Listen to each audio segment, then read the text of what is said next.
Nandita, did you know World Population Balance has a new executive director? I have heard something to that effect, Dave. Yeah, I figured. Well, we'll get to know that new executive director next. Welcome to the Overpopulation Podcast, the podcast that tells the truth about the role of human numbers in crushing our planet and what we can do about it. I'm your co-host, Dave Gardner, former executive director of World Population Balance. And I'm Nandita Bajaj, co-host of the podcast and the new executive director of World Population Balance. What? Newsflash, you're the one? That's right. Our illustrious co-host? I think by now most people have found out over the last couple of weeks. That's true. We had a few leaks that we did sort of intentionally to VIPs and, of course, made the official announcement last week. So this may be old news to some people, but it doesn't change the fact that I am just really excited. I don't think we could have possibly scoured the planet any harder and found anybody more qualified, and gives me more hope for the movement of achieving a sustainable human population on this planet. Some hope for success. Thank you, Dave. And you know that I'm over the moon about this. There's nothing else in the world that I'd rather be doing than be leading this amazing organization that you've left in such a wonderful place. Very cool. Very cool. Well, it's also a little bittersweet. I think it's going to be hard for me to let go of what I've been doing. I think I'm a little bit of a control freak, so good luck with that. Well, takes one to know one, so. Anyway, I think people are going to be tempted to think this episode of the podcast is all about us, all about world population balance, or all about you. But, you know, certainly it's a chance for people to get to know you. But I think it is so much more. It is really about leadership in the world on this cause and where you're going to take it, because you're two things. One is you're just a natural born leader and you've got really great knowledge and passion for the subject and great sensibilities, but you're also taking the reins of World Population Balance that's really respected around the world for what it's been doing in this cause. Thank you, Dave. And it truly is an honor to be taking over. Right. Well, if you're new to this podcast, you might want to check out World Population Balance, the nonprofit that is behind it. You can learn all about it at worldpopulationbalance.org. All right, Dave, before we begin, what's noteworthy from the inbox today? Well, there are a couple of emails I'd like to share commenting on our last episode in which you grilled me as the outgoing executive director of World Population Balance. Robert in California wrote, "Hi, Nandita and Dave. Once again, great job on today's Earth Day show. Consistent with your hypothesis that these podcasts are something we listeners can do while exercising, I've grown quite fond of plugging into them during my mountain bike rides through the hills of Santa Barbara here, and today was no exception. Suffice it to say, your passion and humor make the uphill portions seem not as steep. Thanks, and keep it up. Hard to imagine how the new executive director can do any better at steering World Population Balance. Unless, of course, it's Nandita. Thanks again." Wow. How about that? We had to share that one because, geez, somebody else is tooting my horn and yours in one email. So. Thanks, Robert. Yeah, that's pretty neat.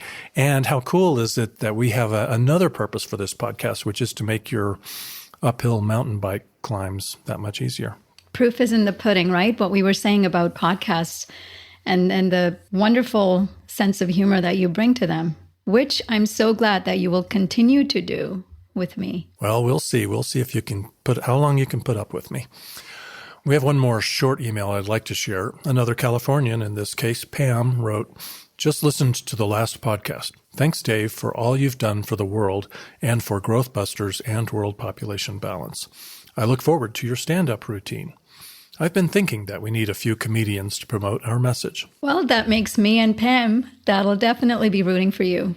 Yeah, you may be the only ones, but now I've made the promise, so I better deliver.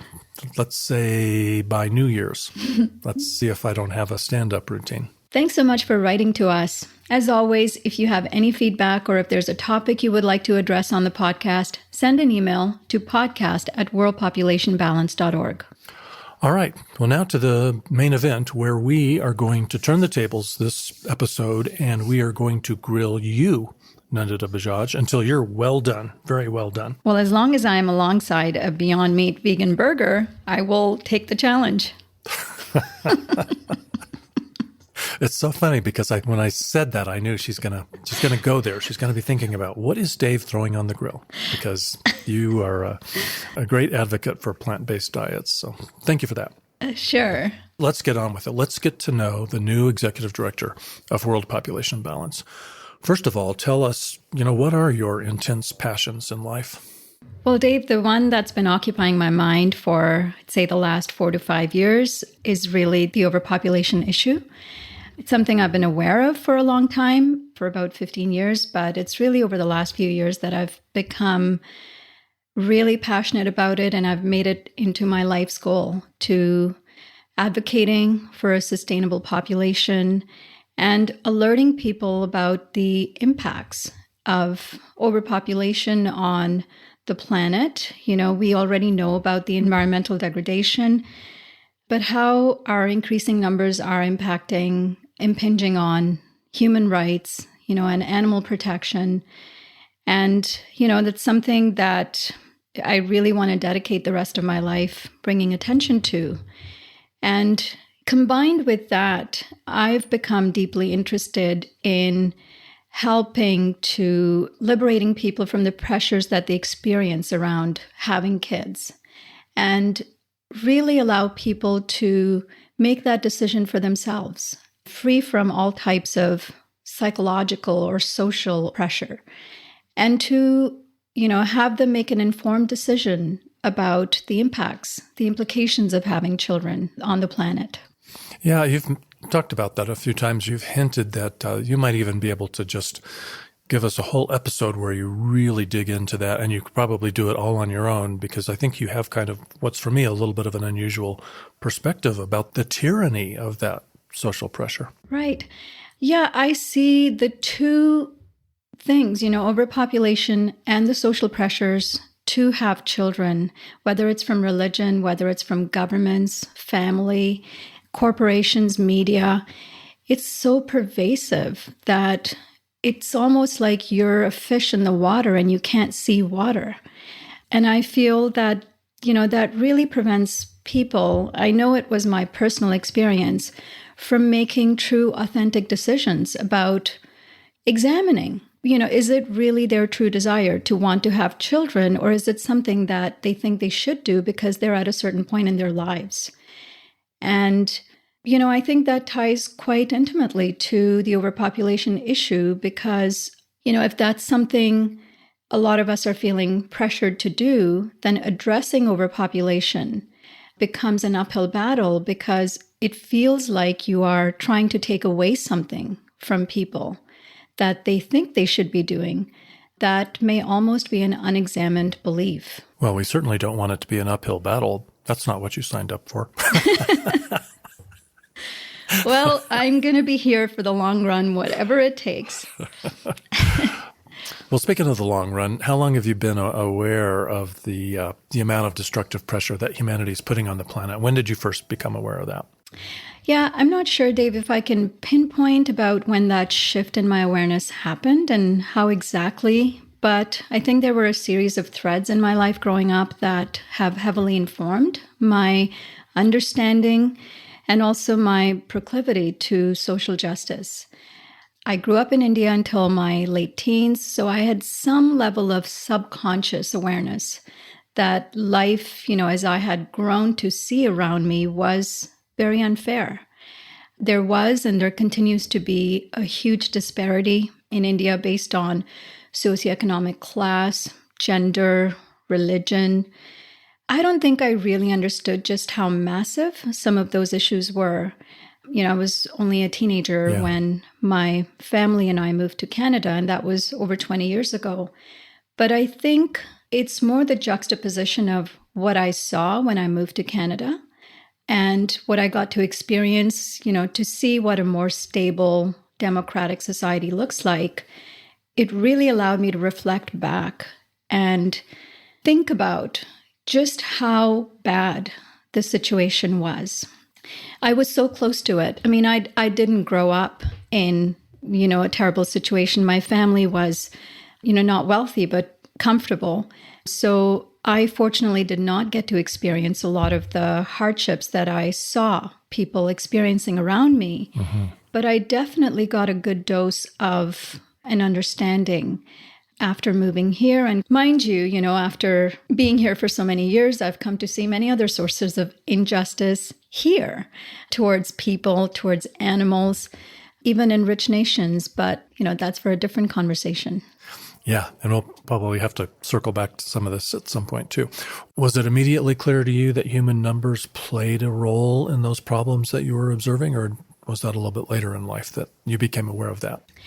Yeah, that one is a tricky one because, on the first hand, I grew up in India. It is the second most populous country in the world. So I did. Hard to miss, right? Hard to miss. There's a lot of people. Totally. And I did. I saw firsthand the sheer volume of humanity around me. But if that's all you see around you, that becomes your normal. And you don't really know what else is out there.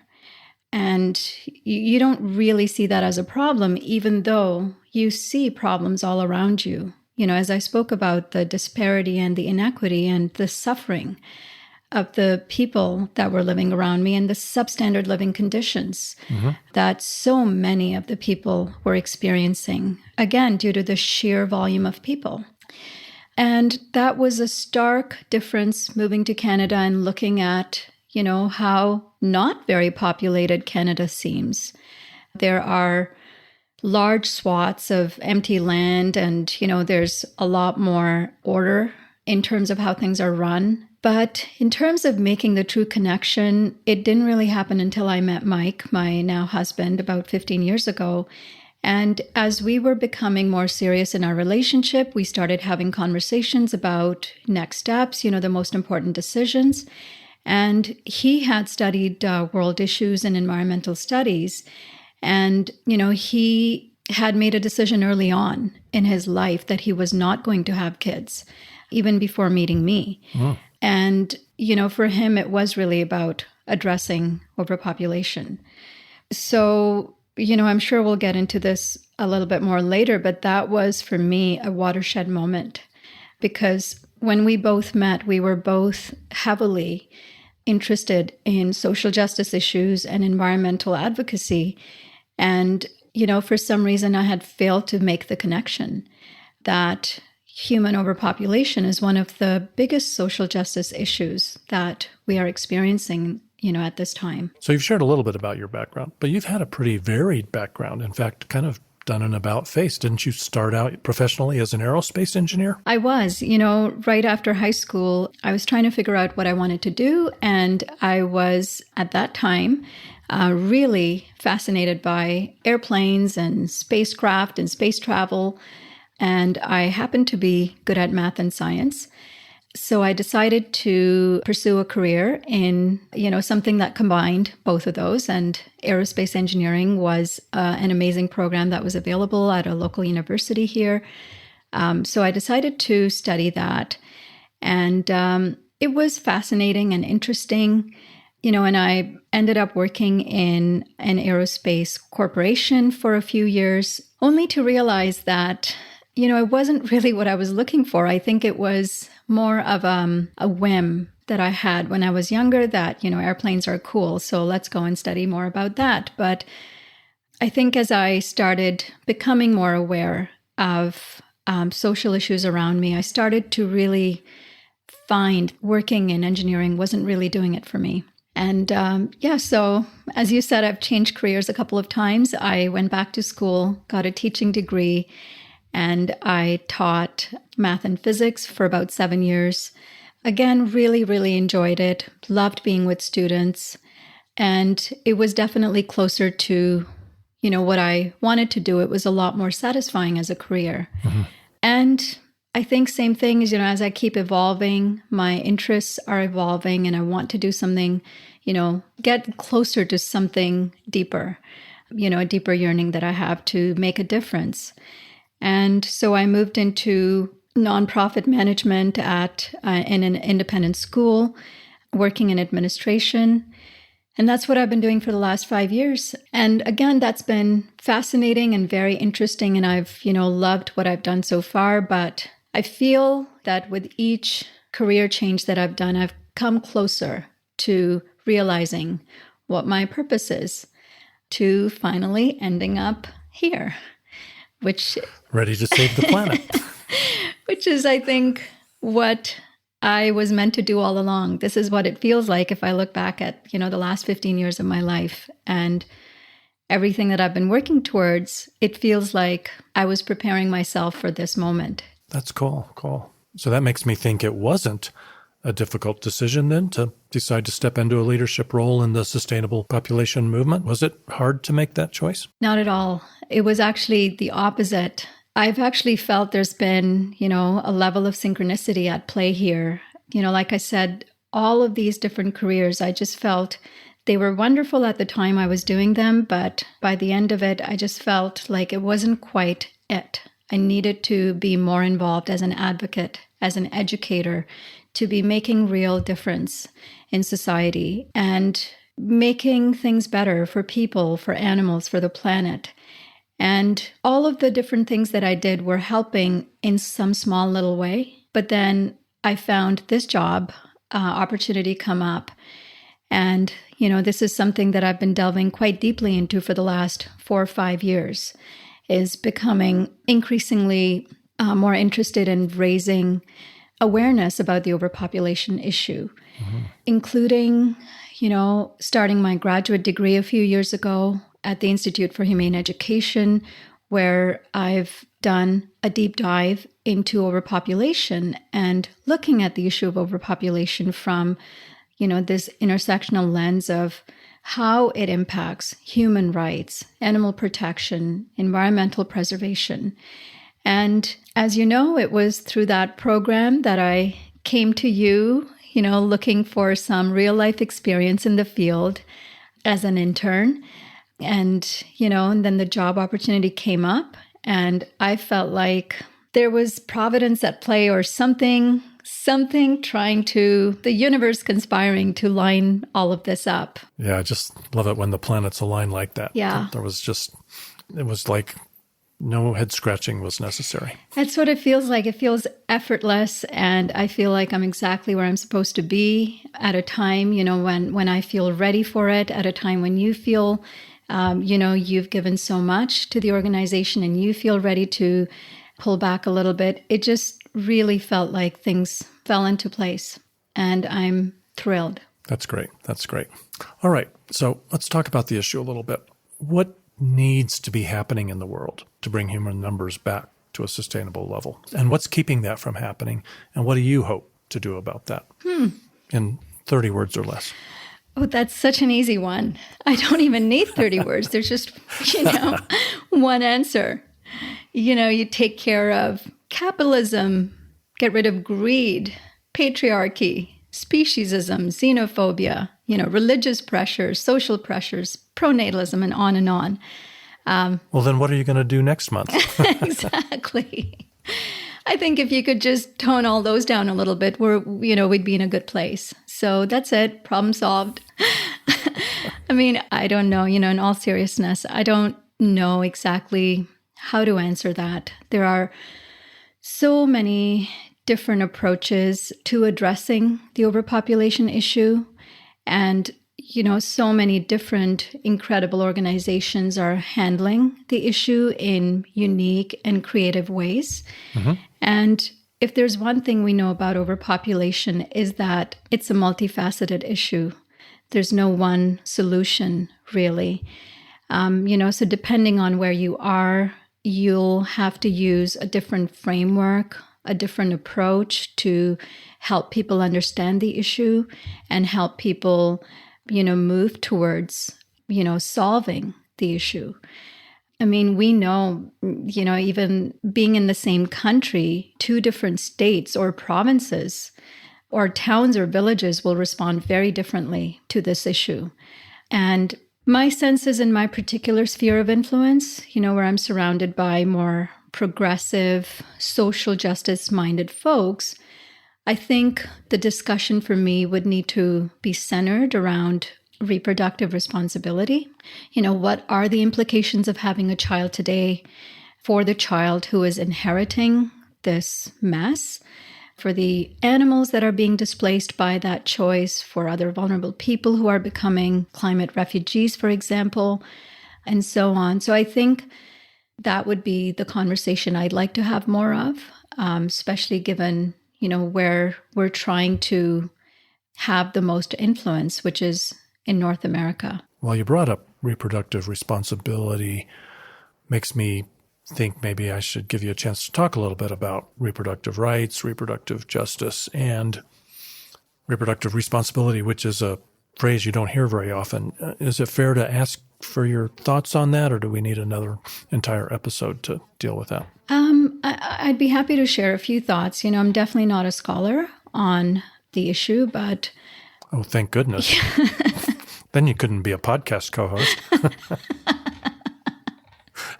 Be a snoozer. That's right. Just kidding. Yeah, so, very briefly, reproductive freedom is any person to have full agency over their reproductive choices, over their bodies. And, when it comes to reproductive freedom, my sense is there's this assumption that in our countries, in industrialized countries or rich nations, that we have already accomplished reproductive freedom, that we're already there, and then it's mainly developing countries that are experiencing a lack of reproductive freedom, whether there's little or none at all, for women to make choices or for people to make choices for their bodies. But, I would like to take the opportunity to emphasize that even here, within our own countries, there are a lot of people who have and continue to be marginalized in terms of lack of contraceptive care. There's been a history, for example, of forced sterilizations, not always done in the context of population control, but important to mention that, that kind of thing is still happening. And there's mainly Black or Indigenous people or people of color who have experienced that kind of barriers to true reproductive freedom. So, I would say that any conversation around reproductive freedom has to acknowledge that there are so many people who still don't have that. And that, we in the movement, it's our responsibility to continue to fight for that as we are encouraging people to take reproductive responsibility when they do have that freedom. I don't know if that makes sense. It does, but it definitely makes me want to know, what is reproductive responsibility? So again, not a scholar. This is just, a few thoughts that I have. But if you are in that group of people who truly have full reproductive autonomy, full reproductive choice, then I'd say that given the state of the planet today, where we are with human overpopulation wiping out species at an alarming rate, it being actually a threat to all life on Earth, our reproductive decisions play a pivotal role in turning the ship around. And, it's a privilege to have full reproductive freedom because it's something people have fought for a very long time. So I think with privilege comes responsibility. And I would say that just like we think about a few preconditions before we have children, like, are we financially stable? Are we emotionally stable? Is this a good time, for us to bring a child into our life? I think the planetary health needs to become another factor that people think about before having kids. It truly should be an informed decision, and to understand the implications of bringing another human, on that human being, on that child that's born into the world today, on the community at large, and on the planet. So, and the other part would be, I would, like for all people to participate in that reproductive decision making, for it not to be purely the responsibility on women. But as you've been such a, huge proponent of men taking, more responsibility in that arena, I would say that everyone needs to be involved in that kind of decision making. Okay, well, I think it might be time to flip you over on the grill so we don't burn one side. Let's see if we can get you cooked through and through now that we have you in the hot seat. Thanks for that analogy. I hope you're enjoying it. I can't wait to find out the answer to this question and another unfair question. What differences might we see at World Population Balance under your leadership? Well, Dave, the first thing I would do is to replace the wallpaper in the executive director's office. Who in their right mind would choose a floral print?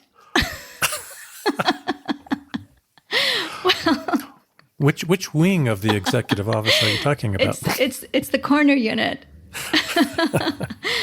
Well, I'm joking, obviously, as here I am working out of my little condo in Toronto. And no wallpaper.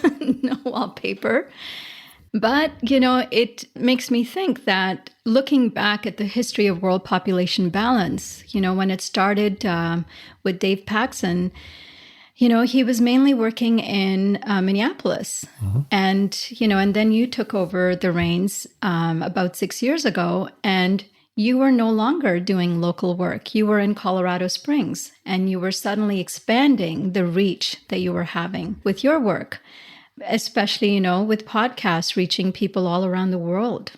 So, and now World Population Balance has taken yet another step into expansion. So, taking me in from Toronto, Canada, I see one of the more obvious changes would be just having a broader reach and really expanding into all of North America, not just the States. Some of the things, I can see, right away would be connecting more with younger generations, high school students, post-secondary institutions. There seems to be some traction and an understanding about the planetary crisis. Yeah. Right. I mean, something we spoke about even during our last episode, that this generation is growing up with a heightened awareness about social justice issues, and they aren't as attached to the life script that you and I have both chatted about, university, marriage, kids, mortgage, retirement, etc. Treadmill. The treadmill. And I'm already seeing so many younger people that are foregoing a lot of these traditions, like marriage or having kids, home ownership, car ownership. So I feel there's already some opening there to wanting to do things differently. They're not as attached to the same traditions, or the same pressures. So I see, a great opportunity to leverage that interest and that willingness to help alert them about the overpopulation issue and bring them on board to become partners and advocates for this movement. Some of the other things I've been thinking about, especially being in a somewhat non-traditional family structure, my husband and I don't have kids. We adopted a dog, and that's, our family, is really looking at redefining what family means. Society has been evolving drastically. Traditionally, we have looked at, for example, a small family to be, a man and a woman with a child. That would be the ideal family size. But if you even look at other possible structures, a small family could be a couple. It could be a single person with a companion animal. It could be, a single person who identifies their family as a group of friends, or friends who are co-parenting. I mean, society is evolving so rapidly and drastically in that way. I see room to include so many more types of family structures in our discussions. There's this place where I volunteer. It's a farmed animal sanctuary in Toronto. It's called Happily Ever After Farm Sanctuary. It's run by two dads. It's a same-sex couple. And they consider themselves fathers to these 70 farmed animals that they've adopted. And, when I look at them, I would say, well, they're not a small family. They're a family of 72, but I would call them a small impact family. They didn't have their own biological kids. So in that way, I think if someone, for example, decides to forego procreation and decides to adopt 4 children, that would be not a small family, but a small impact family. Those people have chosen not to bring more humans into the world. Small impact family. I like that. Has a ring to it. Yeah. Well, I think you've partly answered this question, but maybe there's more. Is it important? Is it valuable that we're finally getting rid of this cranky old guy, Dave Gardner, and we are bringing in somebody much younger? Are you bringing a perspective that we've been missing? I wouldn't look at it as something that's been missing. I just think you've brought the organization to such a robust and stable place. And it's exactly what it needed at the time. And it's, you are leaving it in such a beautiful place that all I think that I would be bringing is my perspective from my lived experience, which is not necessarily better from your experiences. It's just different. It's just you taking over from Dave Paxson. You brought something completely new to the organization, and I'm hoping I'd be, able to do the same.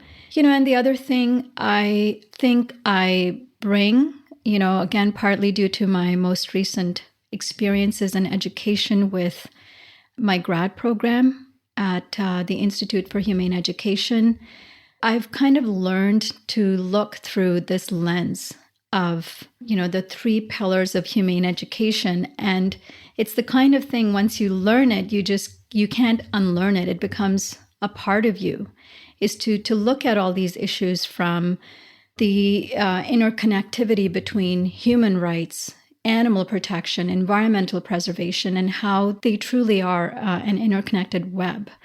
And one arena almost always feeds into another one. They really aren't separate issues. And overpopulation tends to touch upon all 3. So, that piece, I'm excited about bringing more to the forefront. We talk a lot about environmental degradation and human rights. And, I'd like to emphasize the role that overpopulation plays on the exploitation of animals and all the other species that often get left out of the conversation. You've mentioned social justice several times, so is there going to be some additional connective tissue there that you're going to bring? Sometimes I think there's a fallacy in thinking that overpopulation is the root cause of all social justice issues. I don't think that addressing overpopulation is a silver bullet solution. And, we've talked about that. It's one of the many root causes of a lot of social justice issues. Mm-hmm. And it absolutely makes a lot of social justice issues infinitely harder to address. But, there are issues like racism, homophobia, speciesism, economic disparity, reproductive injustice, which we just spoke about. So many, too many to name, but those things need their own advocacy. Aside from overpopulation, people aren't going to stop becoming racist or homophobic, just if we have fewer people. Yeah. But human overpopulation perpetuates human rights violations, animal exploitation, environmental degradation. It really does bleed into all 3 areas. You mentioned that you and your husband, Mike, chose to be child-free.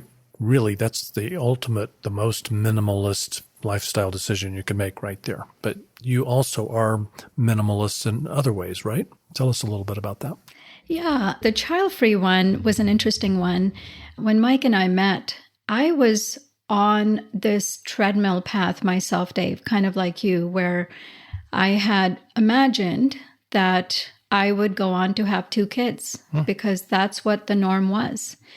Growing up, there were people around me who would express desires to become parents or to have kids, in their teenage years. But I had never really felt a single iota of interest in becoming a parent or to experience pregnancy. And I kind of just felt like this was an inevitability. It just had to happen. I was just going to have 2 kids, and that I'd have to work around that decision to, make all my other aspirations come alive. Wow, interesting. Yeah. I mean, talk about the pervasive nature of these social pressures. I did not see growing up anyone who didn't have children. So I really had no role models to be inspired from. So, I was in my mid-20s and I was kind of kept pushing it off. It's like, I just don't want to think about it because it's not something I want, but I guess I have to. And when we both met, we both had inclinations toward, social justice advocacy, and we wanted to do good work in the world. And when we had that first conversation about, Mike talking about the overpopulation issue and how it's a severe environmental issue, which is an area I was interested in, for me, it was like a watershed moment when he said, hey, what do you think about not having kids? And I cannot tell you, I don't think I've arrived at a decision as fast as I arrived at that one. It was a relief, I bet, huh? It was such a relief. I was just like, you mean that's possible? Yes. And I've never looked back. It was definitely the right decision for us. And I am grateful for the wherewithal, the privilege of having choice, at a time when I didn't even think I had choice, and to have made that choice, because we know so many people who, may have the choice, but don't really know at a deep level that it's theirs to make. That is so cool that you bring that perspective, because for the most part, men do not feel the pressure and the expectation like women do. And so this is definitely a perspective Dave Gardner can bring to the table. So good move for World Population Balance to bring you in. Yeah, and the second part of that question, Dave, you'd asked me was about minimalism. That's something that has been a common trait that we've shared since before we met each other, among many other things. It was kind of funny because when I was living on my own, I used to take a lot of pride in getting by with very little. And, I had a tiny wardrobe. I had this one jacket that I would wear through fall, winter, and spring. And I had a great job. And it wasn't a matter of not being able to afford things. It was just, I did not want to have a big impact. And, it would drive my dad nuts because he just couldn't understand why I was being so frugal. But, again, it wasn't really about the money. You weren't saving up to buy a private jet? I wasn't. So I can't really pinpoint where I picked up that sensibility, but I've had that. I've been like that since my late teens. And part of it might sound a bit cheesy, but I share my birthday with Gandhi. So I felt a kind of affinity to him. And it's a big deal in India. He's quite revered by most, not by everyone. He was a minimalist, and so I was much impacted by his philosophy. And I'd also grown up with a phrase that my mom used to use quite often was simple living and high thinking. And it was kind of a thread throughout of living a simple life, but really engaging, your mind to do creative things. And then when I met Mike, he had very similar sensibilities. He was surprisingly also really influenced by Gandhi. And one of the funny stories I have of, in the first couple of years of meeting, we got married 3 years after we met. And we had a very low impact wedding. We got married in his parents' backyard. Nobody flew for the wedding. We kept it really tiny. But the best part was that, my dad wanted to take Mike for suit shopping to have like a wedding suit. And he said, I've got a suit from 10 years ago that still fits, and I'll just wear that. And my dad got such a kick out of it because he said that's when he knew that I had met my match. So, I mean, that stuff aside, as a couple, we try to live a very low impact life. We take it very seriously, other than being child-free. We live in a condo. We are both vegan. Our dog is vegan. We stopped flying about 4 years ago. We don't own a car. And it's in a big way become part of our identity, who we are. And it might all sound like a big sacrifice, that we're just constantly giving things up. But it's quite the opposite. There is such a sense of freedom and abundance by not having so much to engage with. Mm-hmm. Well, I want to intervene here and just let our listeners know that we are not determined to make this episode as long as the Academy Awards that were just held 2 weeks ago, which were a real snooze fest, sadly. This is already way better than the Oscars this year. They better do better next year. But I still do have a couple of important questions, so no time pressure whatsoever, Nandita. And you want to get this one right. What mistakes has Dave Gardner made that you'll be quick to correct as you take the wheel at World Population Balance? Oh, no, you're really putting me on the spot now. And it's Dave Gardner that's asking me this question, so that's not uncomfortable at all. Well, Dave, other than your wallpaper choice, which I've talked about,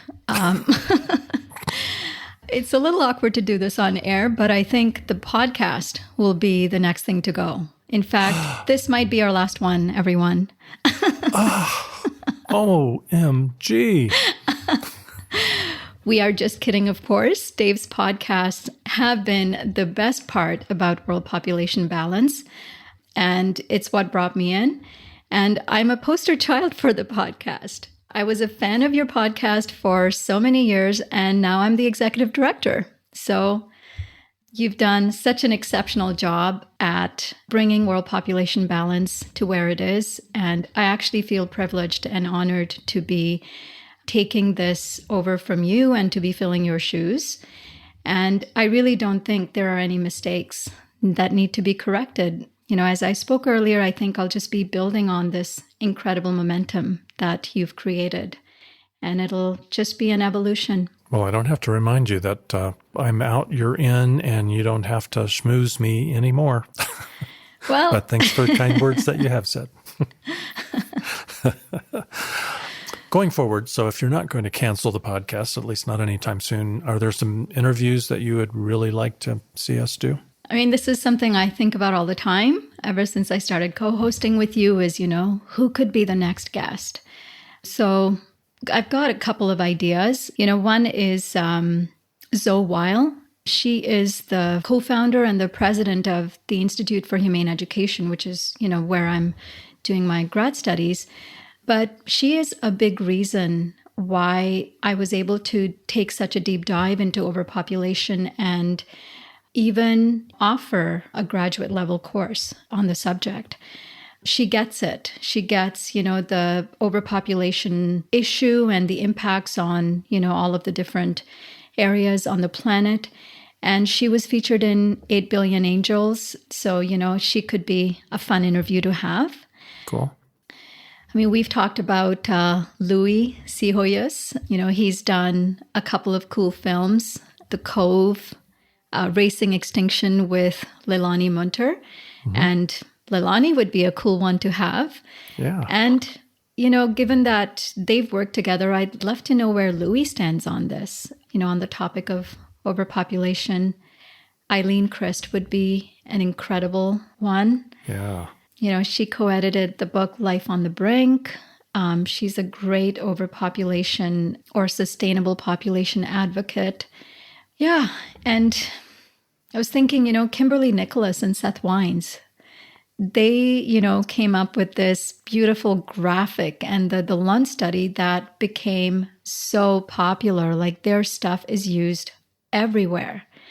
And it'd be fun to know, as scientists, what is it like to become so popular overnight that all of the news channels were picking up their stories? And what does it feel to be famous as scientists? Yeah. Well, it's a pretty good list. And I know and those are just the highlights, right? That's right. Yes. Yeah. All right. One last question. And this is kind of got to be an interesting one because you've already spoken to the joy of living simply. Tell us about the joy. What do you do for fun and recreation? So my husband and my dog and I, we love going for hikes and looking for creative places to go hiking. I love creating enrichment activities for my little dog. We love playing escape rooms. I don't know if you've ever done one. No. If you haven't, we have to do one together. Those are really fun puzzle-based physical rooms, but now they, during the pandemic, they came up with more online rooms where you have an hour to get out of the room and solve a bunch of puzzles. We love doing that. And I'd say our most favorite thing to do is visiting and volunteering at animal sanctuaries. I got to do that at 3 different ones this year. One was a primate one was a wildlife center with urban wildlife, and then currently I'm working at a farmed animal sanctuary where they have 60 to 70 farmed animals that are, revered for who they are. They get to live out their lives, in peace and love, and it's a beautiful place to be. Sounds great.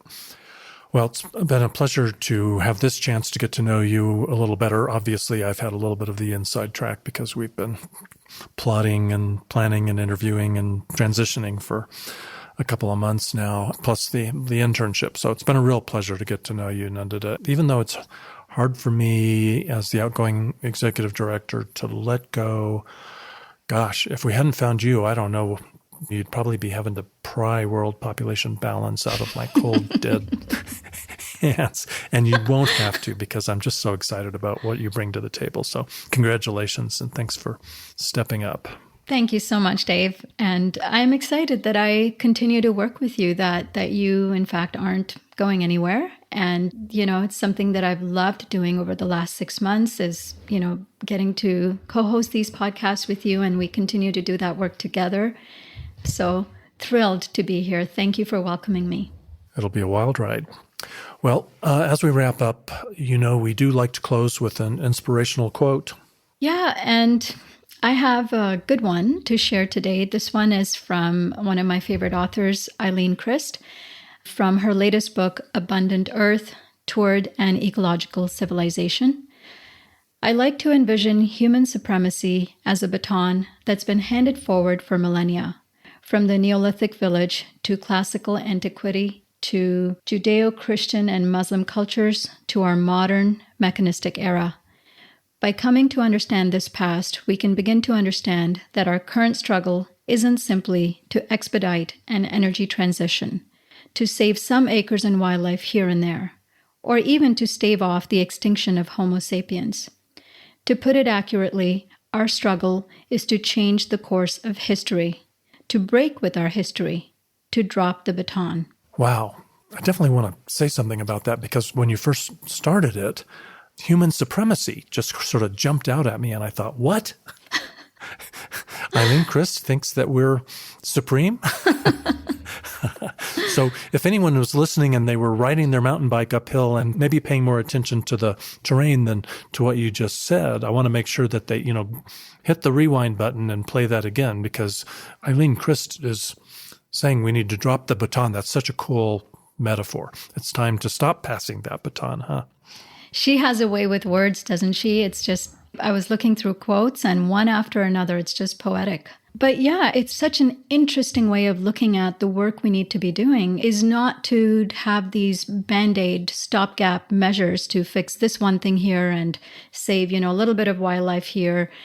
It really is to radically change our relationship to the planet and to start to see ourselves as not the most important species to have ever lived on Earth. So, and that's going to take a radical, drastic change in perspective. Wow. Well, that just really puts a button on it. I've heard nothing but Republican Party talking points from you this entire podcast. Thank you. There's an endorsement. Well, on that note, that is it for this edition of the Overpopulation Podcast. Thanks, Nandita, for opening your heart and verifying that world population balance is in very good hands. Thank you, Dave, for your heartfelt welcome. I am thrilled to be here. Visit worldpopulationbalance.org to learn more about how you can contribute to a sustainable population. At the website, you can sign the Sustainable Population Pledge, listen to all our podcasts, get on our email list, become a supporting member, and make a donation to support our vital work. You can also find us on Facebook and Twitter. And be sure to write to us. We always love to hear from you, and we often share your thoughts on the podcast, especially if you love us. But truthfully, we even love the critiques. We want to hear from you. So write to us, podcast@worldpopulationbalance.org. And be sure to recommend this episode or the podcast in general to friends, family, colleagues, journalists, elected representatives, all the people who could stand to be further enlightened about the overpopulation crisis and how we can solve it. And click subscribe or follow in your podcast app so you don't miss an episode. Until next time, I'm Nandita Bajaj, inviting you to join us on a path toward a sustainable, abundant, and just future for all life on Earth.